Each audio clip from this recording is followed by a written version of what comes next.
In the news updates at noon, reps passed 2022 electoral acts for second reading.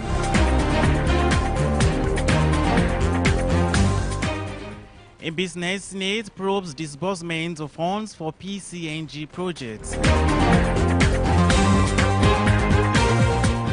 And on the foreign scene, West African foreign ministers meet over Senegal crisis.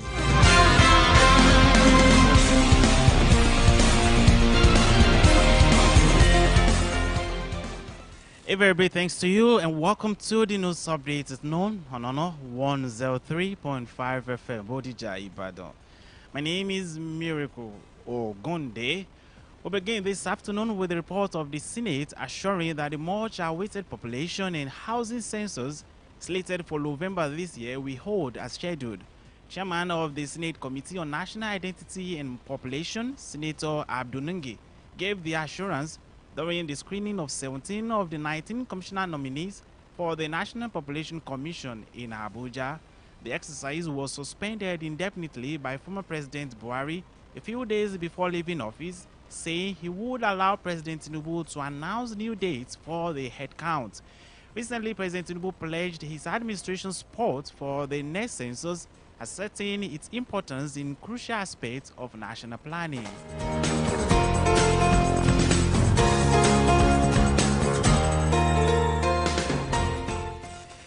Meanwhile, the House of Representatives has passed a bill to amend the 2022 Electoral Act by making electronic transmission of results mandatory for second reading.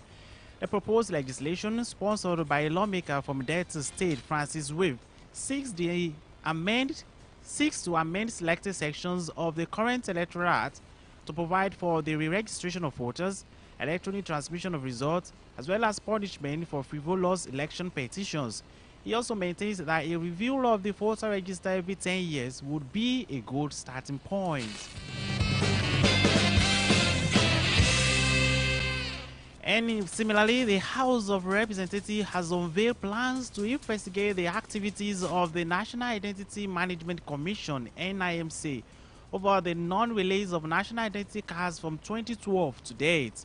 The resolution was passed after the adoption of a motion sponsored by Honorable Mohammed Dan Abbas-Shehu, who solicited House intervention. In his lead debate, Honorable Shehu explained that the Commission and the Independent National Electoral Commission (INEC) have agreed to immediately implement the Presidential Directive on the harmonization and integration of biometric data captured by government parastatals in 2015.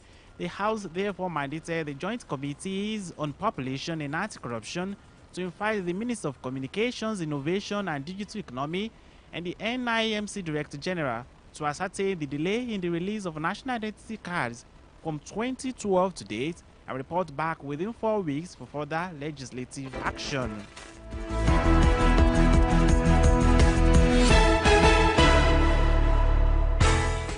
You're listening to news updates at noon on 103.5 FM, and I will bring you business news.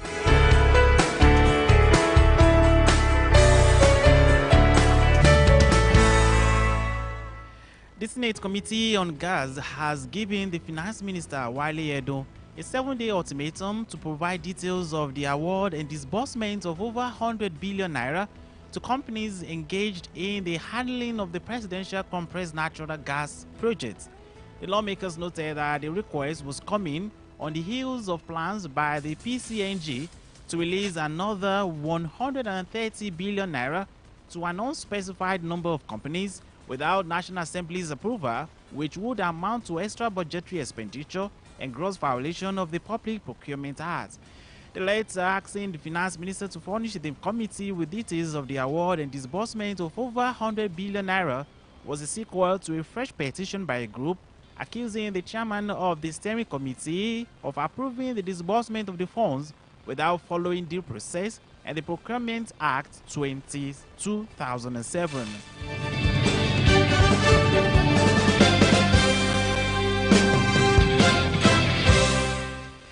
And on the foreign scene, West African foreign ministers will hold emergency talks today as a result of a major political crisis in Senegal, coupled by disputes with military rulers in 3 co-East countries.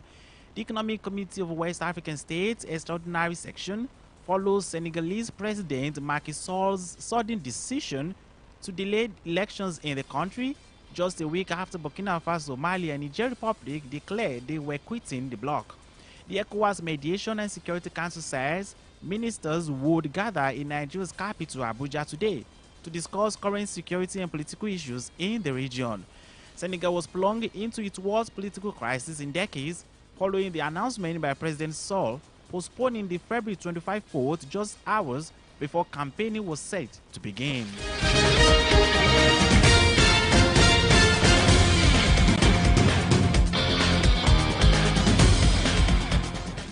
Before we end the news updates at noon, here is a recap of the major stories.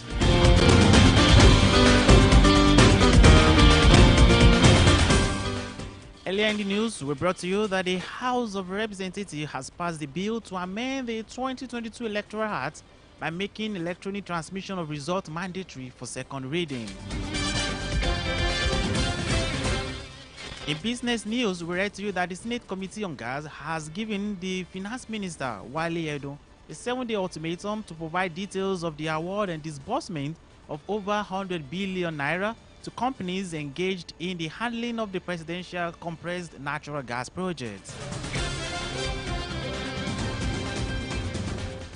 And on the foreign scene, we read to you that West African foreign ministers will hold emergency talks today as a result of a major political crisis in Senegal, coupled with disputes with military leaders in 3 coup-hit countries.